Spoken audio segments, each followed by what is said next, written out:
go. It's the conversation. Yeah. Take your mind different places. Now you know. So yeah. Yo, this is a go. Before the show starts, I just wanted to say thank you so much for everybody that has been connecting with me and everybody that has been subscribing to my channel, everybody that has just been taking the time to check out all these dope ass artists, individuals, comedians, people, poets sharing fruits of conversation. I appreciate everybody for real that showed love, and if you could please like, subscribe, comment, that would be amazing, you know? Only the good comments. If you got something bad to say, I ain't say that shit. If you really need to feel that you gotta say that shit, but it's all good. You know what I mean? That's you. That's who you are, not me. So yeah, we got JYRD What's up, dude? in the crib. What's good? How you feeling? I'm good. How are you, man? Yo. I feel like I'm in the situation room, though. In a what? Like the angle that we're staring at each other, I feel like a serious conversation is about to happen. I mean, it depends if it's like you want to make it serious, we can make it serious. I just feel like when you're talking to somebody, it is good to have like eye contact and to see what a person is about. You know what I mean? It's usually you'll sit down at a table and eat and discuss with like, you know, friends or family. You know what I mean? Sometimes it's usually at a table. But I am going to switch things up eventually. This is just like the first stage, I guess. I want to figure out, maybe get a sofa, maybe get like something like more lax, you know? Yeah. But for now, this is so yeah. This is cool. No, dude, I really appreciate you. Man, to do it too. No fucking problem. But let's dive right into it. Yeah. When did you make your first track? What was it about? What got you into making music? You know what I'm saying? Oh yeah, so I've been playing music since I was like 13 years old. I started playing fiddle and banjo, and then started recording with my dad. We were in a band together, and we played a bunch of shows. Like, you were in a band with your dad? Yeah. We played at music festivals. We did band contests and stuff like that. Yeah, we played a few radio shows. Yo, how was that? It was awesome. Like my dad, I showed him how to play some bass and helped him out with a cheat sheet on the side, and he did a really great job. What kind of interactions you had on the road with your dad? It was fun. We used to go camping a lot, and then we would stay at these festivals that were like in West Virginia, North Carolina, Tennessee. Like we would travel around and go to them, and then we would just meet friends and go into random jam sessions and hang out with some really cool people. Like people come from all over the world to play this one kind of music, and it's called old time music. But it was really sacred to me. It was a really fun part of my life. Like meeting so many cool people at such a young age. Describe old time music for me though. It's like folk, but banjo, fiddle, guitar. Sometimes it drives off like the Celtic side of things, or Irish music or Scottish music. But it's really interesting. It's like the oldest form of music that's really in existence, because it was before the radio. Like this was really back in the early years. But people would bring instruments from different parts of the world. So like the banjo from Africa, the guitar, Spanish, and then the violin, fiddle was European, and then they all came together in America whenever people started settling here. And then old time music was born. So it was really cool, and people would pass it down from family to family to generation to generation. Like then as it's expanded, it was kind of everywhere. It was kind of like pop music now. It evolved to pop music. Yeah, it basically, that's where it comes from. But I mean, there's also like older styles of music. Obviously, Native American music was there before that was. But can you give my audience? I'm not sure if they like are in tune with that type of music or what, or because I'm not. But can you give them examples?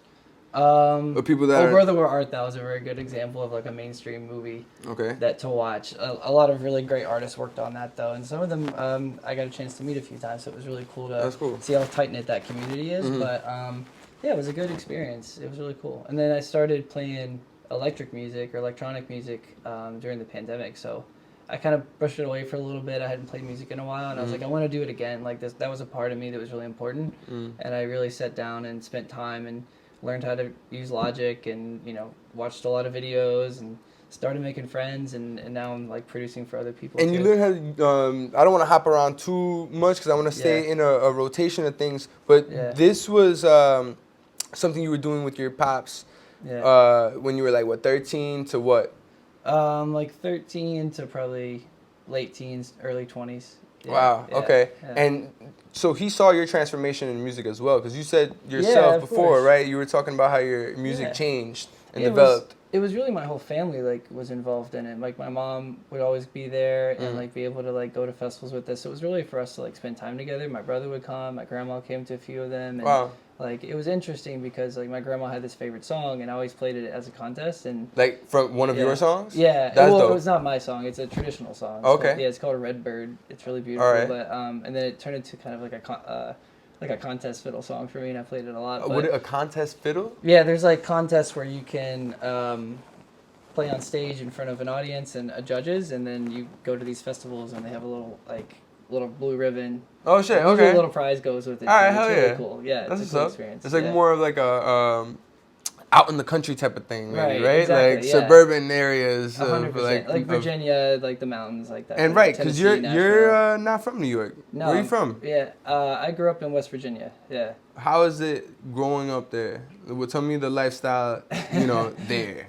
Well, Because I know it's not like New York. yeah, not at all. I would say from a perspective of like culture, New York has every culture, which and beyond, it's amazing. Yeah, but, definitely. But Put a stamp on it. yeah, exactly. But I think West Virginia is a very sacred place to me, and it's got a lot of history. It's got a lot of natural resources and that have been abused, over time from the coal industry. Really? It's a really unique place, but it's very beautiful. Like it's if you like mountains and hiking and camping and like being around nature and just really really nice people. But it's obviously like a really cool town, and it's actually voted the coolest small town in America. A lot of people do like psychedelics and shit there, I'm assuming, Well, right? I mean, that happens everywhere. That's true.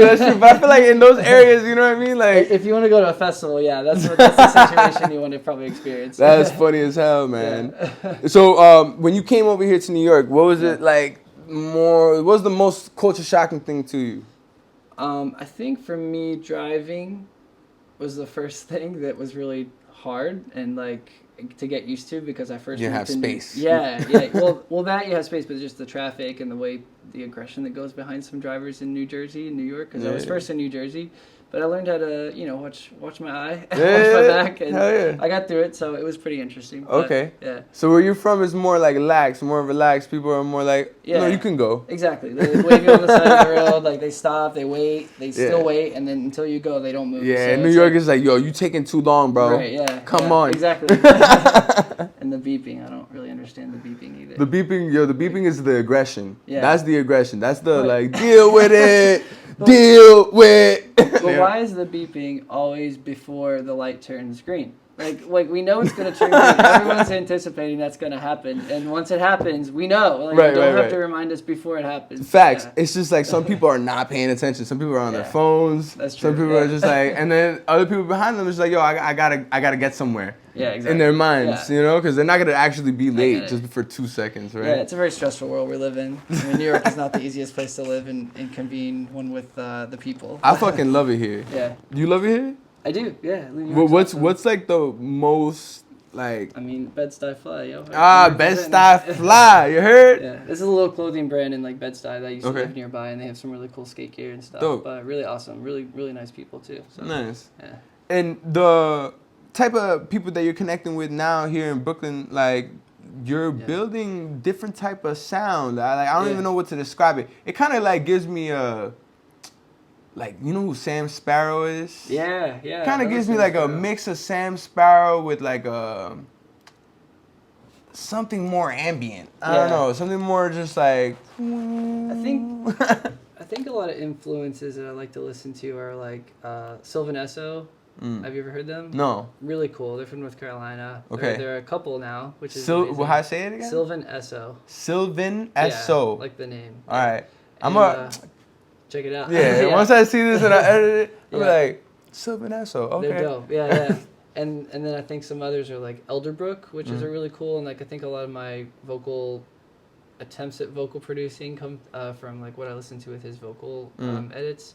But also, I love Bon Iver, like it's Bon Iver for most people, but I have an attachment to these ambient folk sounds that come through in electronic music. So it's a really cool, it's different and it's unique because I don't think it's been represented in a long time. Since, kind of circling back to that first part of the conversation, since like the folk stuff, you know, back in the early days. So it's interesting. Like the old time music is kind of circling back in a way that's electronic, and I want to bring that back too because there's some artists doing it, and they're doing a really good job of it. So it's fun. Who would you say is doing a really good job at it? Definitely Sylvan Esso. They're awesome. And then there's some really other great artists. Like I'll just find them along the way, and like sometimes I don't. I forget about them, but you circle through and like save a playlist. But I really like, like I said, Bon Iver, Elderbrook, Sylvan Esso, and then a lot of times too, like Feist. I don't know if you've ever heard of her. No, she's a Canadian French singer. It's beautifully done, but she also has a really good tie to that sound. And she actually had the girl from Sylvan Esso as her backup singer with her band Mountain Man before. So there's kind of like a nice little circle there too. Wow. It's all about circles, man. It's crazy. Circles is everything. You know, like I feel like everything comes back kind of if you just give it time, you know? Sometimes people don't give it enough time to realize how the world is literally giving you the same lessons over and over again, or literally showing you the same things over and over again for you to realize who you are. Right. So like, who are you within your music? Yeah. No, I'm asking. Yeah, it's a very good question because I think a lot of music, and I think most artists like to represent themselves in some way in what they create. So, I mean, at least for me, but I think a lot of my story is like growing up as, you know, a gay kid in West Virginia. It was really interesting to experience the emotions I felt as a young kid and how I didn't understand how to interpret them, but other people interpreted them for me, and you know, called me names and stuff like that. So, so I was kind of bullied as a kid before I understood what the concept of gay even was. And so you got some thick skin. Yeah, you know, and I stood up for myself, and you know, I think the way to do that was through connecting with people and just being honest and like saying, hey, I don't like when you do that, or like I don't like that conversation you're having about me. Like, it takes a lot to step up to someone and be brave enough to do that, but you know, I learned how to do that over the years. And and then eventually, you know, started just writing those things as like growing up in a small town and then moving and experiencing. Yeah. Oh, there she is. How was it for you? You said you were from West Virginia, right? Yeah. How was it for you growing up being gay in West Virginia and then moving to New York and saying like, oh shit, because like gay people out here are lit. Yeah. Like they're having a great time out here. Yeah, so like, it's true. And you know what's funny is I think I've lived in a few different places. So I lived in Pittsburgh, I lived in Jersey, and I lived in New York. And then, you know, by the time I got here, I'd experienced a little smaller cities and smaller communities of gay culture and kind of understood where I fit in and took the time and, you know, had good conversation with people to find out who I was, because, you know, it's hard to discover who you are as a kid. Like, I never got to date anybody that I would have liked to, you know, as a young, like a teenager. You know, like, normal people are having girlfriends and all this other stuff. And, like, I had girlfriends, but I think ultimately, like, if I would have had that opportunity that people do now, especially in New York, it would be a lot better for society for people to just recognize that that's part of someone's soul, like that's part of someone's emotions, right? And how they interpret their life and how they want to live. And I don't think people just take the opportunity to stop being selfish for a moment, you know. So it's tough. It's tough in the world, but it is selfish, right? Because it's almost like, why do you care so much? Right. Exactly. About how I want to live my life. Right. You know. So like that is a weird dynamic, but in New York, it is great, right? So then when you came over here, what was because you've been making music, you know what I'm saying? So I want to know, like, how was the change in your music when you moved from a place that kind of suppressed you to a place that made you feel free? Yeah, it was liberating for sure, and you know, I had good experiences with the people I met when I first came here, so it was really nice, and you know, I had a solid foundation for quite a while. And you know, had relationships and all that stuff too. So you know, learn something from every situation. And I think, you know, as I keep growing and as I keep understanding who I am, and no one ever stops changing. So it's important to like just keep your mind open and like learn through that. So I think I'm still learning those things. Like I'm still learning what that feels like because I'm still alive. You know, I want to keep exploring. Like I do something different every month, and like I've been really just going through and saying hi to new friends, old friends, you know, making different connections. And I think through that, you start experiencing who you are as well, because you take more pieces of other people around you. You know? Absolutely. Every connection you make is really important because it teaches you something, you know? So. it also gives you insight, right? Right. I feel like that's the most important part about living. Right. The more insight you gather, you have more in tune spirits. Yeah. You know, in tune spirits meaning people that just get it and don't need to say it. Right. You Exactly. know, it's like boom, and it's ease, and it's just like boom. It makes it everlasting. Right. You know. Now, when were you the most vulnerable in like a song?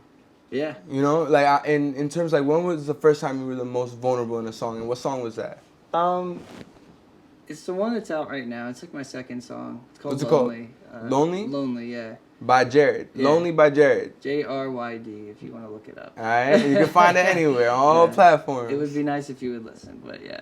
I think the first song that I wrote and I like put out with some thought behind it. You know, the first song I did was called Hard to Breathe, and like I wrote that during the pandemic, and I wrote it in like a cardboard box in my kitchen table because I tried to soundproof a little space for me to record vocals, and I was just sitting there with my computer and just wrote it, and it was cool. I learned a lot from that, but you know, since then, like I wanted to my first real truest song to be something that really represented who I was, and it's called Lonely, and you know, it kind of depicts the vision of driving down a road by yourself, listening to the same song over and over again because you're feeling sad. And like that was a really healing moment for me when I was younger, and I used to drive a lot and listen to music, and that's how I got really into like different artists and you know, started venturing out into things I hadn't heard before, and then I was like, I want to write a song for someone else, you know, and for me too, to drive in the car and just listen to and just have the windows down and like drive through the woods. Like that feeling is kind of what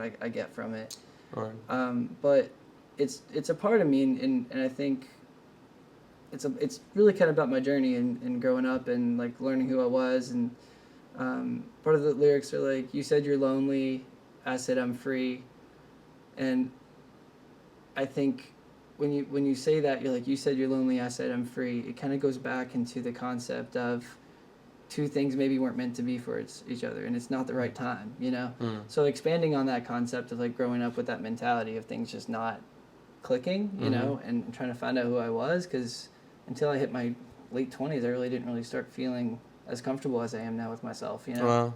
So I'm like a late bloomer, I think, you know, and confidence. That's the interesting part, and that's all depicted through like how I write my music. But fun's the story about that song. My mom heard it and she listened to it and she listened to it and listened to it. I'm sure. I send them everything I write, so like, and I asked for their feedback, and I got them an Apple HomePod so they could play it on the speakers at the house. And I was like, I want you guys to feel this music because it's important to me. Yeah. You know? And it's cool because they make music, so they have like an understanding of it. Exactly. Yeah. They've been around it for all my life, so I want them to still be a part of it. You know, but the way that my mom came up to me and she said, you know, after listening to that over and over again, I know what you went through now. She's like, I understand how you felt. And that hit me so hard, like, for her to like come and say that. She's like, I didn't know it was about that until I listened. And it was really important to me at that moment. So that's great. You can now have an even better relationship with your parents because you give them the insight of your music. You share it with them. You know what I mean? Like, I wonder how many people like I don't know how many artists that you listen to probably share their music to their parents. You know what I mean? Like, hey, yo, mom, like, how does it sound right here? Yeah, it's true, and it's a fun thing to experience with them, and then they'll share it with their friends and like That's my aunt, and like they'll listen to it back and forth. And I'll FaceTime with them and show them stuff. Yeah, I mean, like, I wish I could. I feel like my mom likes some like music that I have, but then some music is like, because it's rap, you know what I mean? So it's like, she's like, it's a little bit too much for me. I was like, I feel you, mom. I'm gonna give you that soft shit too. Yeah, exactly. Yeah. You know? Well, and that's the thing. This is part of you. You know, right. It's part of how you want to express yourself. Right. How you hear the world, how you see the world. It's what I like the most, to be honest with you. Like, yeah, I just like, what I love about rap is that it's so raw. Right. You know, it's so raw at its very core. It's like, for the people that just don't give a fuck about what you gotta say. Right, exactly. Hear what I gotta say real quick. But it's not even like in an arrogant way. Right. It's more so in I've been holding this in and I wanna like I want to let show it out. I want to show it to the world. Like, what's up? This is how I feel about certain things. And it's cool because you get to experience that through every time you sing it. You know, True. You get to kind of relive that experience of growth. Right. Again, because that's what music's about. It's about growth and positivity. And have you performed? Yeah. Where have you performed? What was like your first performance like, and like where was it? Where was it at? Tell me the setup. I played at a couple of venues, but one of them was Brooklyn Music Kitchen. I did a little show there, and then I played at another venue. But what I got one coming up on August 19th. Okay. It's called Mini Fest, but it's gonna be August 19th. Yeah. So I'm excited for that, and then probably a couple more lined up after that for the summer. But yeah, but working on a music video now, working on a couple projects with some friends, so it's been a lot of fun. What's the we're gonna work on something. You said what? And we're gonna work on something. Oh hell yeah, yo, that song is gonna be fire. Yeah, Trust me, that shit's gonna be fire. Yeah. I just need some time to work on it, and that's it. But tell me, when you get into, this is the first music video you're doing? Yep. Okay. Very excited. Tell me about how you feel, who you're working with, what's the dynamics gonna be. Is there a storyline? Is there a plot? Is it just like B-roll shit? Like, you know what I mean? Like, exactly. What? Yeah, it's gonna be a really cool plot. I don't want to give it away because okay, I feel you. Don't worry about it. It's a project for sure. But it's for an unreleased song or a song that's already released. Yeah, it's unreleased. So it's gonna be exciting though. But I can tell you the general scope is it's about a relationship and like ending it with someone and then going through the pain of a breakup and kind of coming. It sounds pretty cheesy, but it's actually depicted in a really visual experience. Okay. So I'm excited for that piece of it. I got my friend Monique from Verdeo Productions. She's going to be working on it and directing it. Okay. And we have my friend Jordan. She's also an artist, so she's going to be in the video. Jordan's dope. Yeah, so she's really Shout out Jordan. Yeah. I listened to the song that you have with him. Yep. You got a fire voice. Thank you, man. I appreciate that. Yeah, it's gonna. So it's really cool. I'm excited to venture into that experience and, you know, create with other people because it's gonna be a full little project. Hell yeah, man. So, that's the way it's supposed to be, right? Right. Now, for you, did you always feel comfortable with your music, or did you feel you felt more comfortable with your music when you moved out here to New York? Two different me's, I think, are involved in that. Yeah. So there was me at a young age who was like really comfortable with that part of his life, and then I went through something, and you know, like we all do, and you know, grew up a little bit, went through the changes of life, and then I became a different version of me. That's kind of who I am now, but also like a little bit of the dark side too. You know, so it's about what's how that I dark really side? Feel. Just have to listen to my music. Nah. This is part of the podcast. You heard? No, like, what's the dark side for you? Like, what would be your dark traits? Yeah, I think there's a little bit of I really like the expression through neon lights. So I think like dark reds and dark blues and greens and. Okay, so you mean visually, like. Yeah, visually, like there's an appeal for me and the artistic creative aspect of. I can tell by your reels, right? Like it's a very like shadows very and like reds play. And like these types of like silhouette-y, right? Exactly. Yeah. Almost like type of vibes. So you're gonna apply that into the music video as well. 100%. Yeah. Dope. Okay. Hell yeah. And it's gonna be really fun. I'm really excited to see what that visually looks like. Yeah. Using really cool lights. Hell yeah. It's gonna be awesome. That's fire as fuck. Now, all right. These people that you're working with on the music video, you've just met them on your way, right? Yeah, I actually worked with Monique. She worked with me at a company together, and then we really kept in touch a little bit. And I knew she did film work and things like that, so I asked her and reached out, and she was like, "Hell yeah, I'm ready to go." So dope. So we've been talking about it for a couple months. We already got it planned out. We're ready to do it now. So I'm excited. Nice. Yeah. I got these questions that I ask people sometimes, shoot the shit with it. It's like, just regular questions. Yeah. What is your favorite color? Green. Okay, why?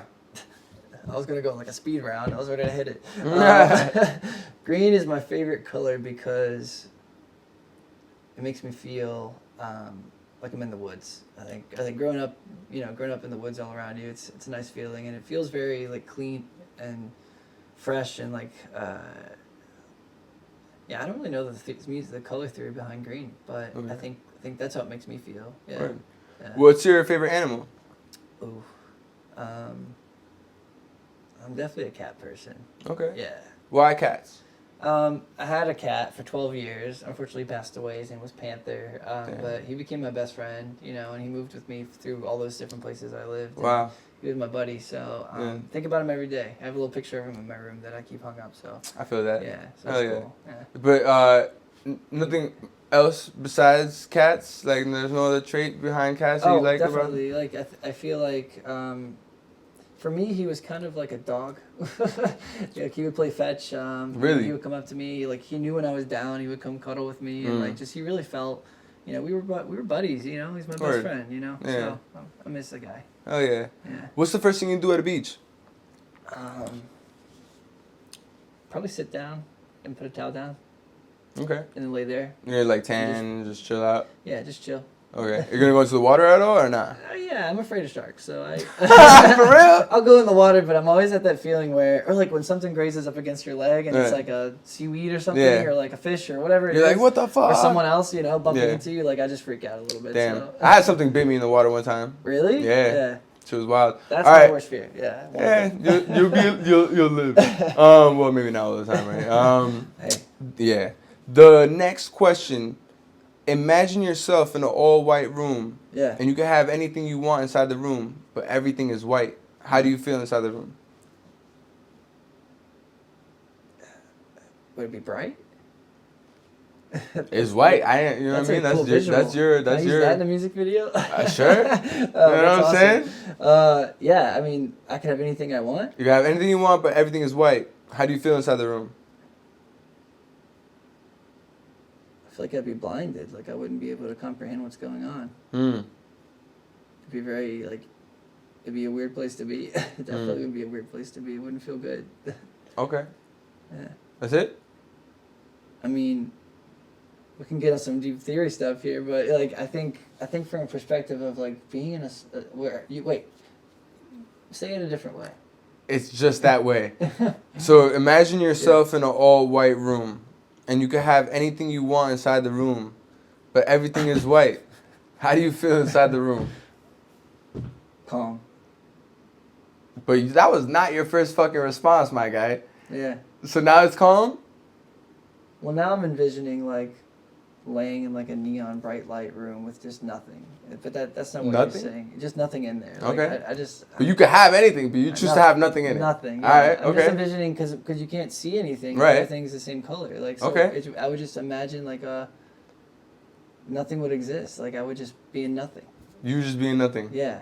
Okay. That's what I would do. Bet. So the first question was about the color, right? You chose green because it's like clean, it's refreshing, you know what I mean? Like it gives that sense of earth, right? Right. The color represents how you look at yourself. So you're a person that like you're clean. You wanna feel refreshed. You know what I mean? You wanna like be in tune with the earth. Yeah. You know. Yeah. The next question, the animal represents how other people look at you. So it's not that like they look at you like a little cat, but it's the dynamics of the cat, right? Yeah. It's like, oh, that's my buddy. Like he would like that. Like that person's been here. Like you're a person that's loyal because you said that your cat is like a dog. Yeah. Dogs are loyal in that aspect. Yeah. You know, other people that know you view you as that. Right. You know what I'm saying? As loyal.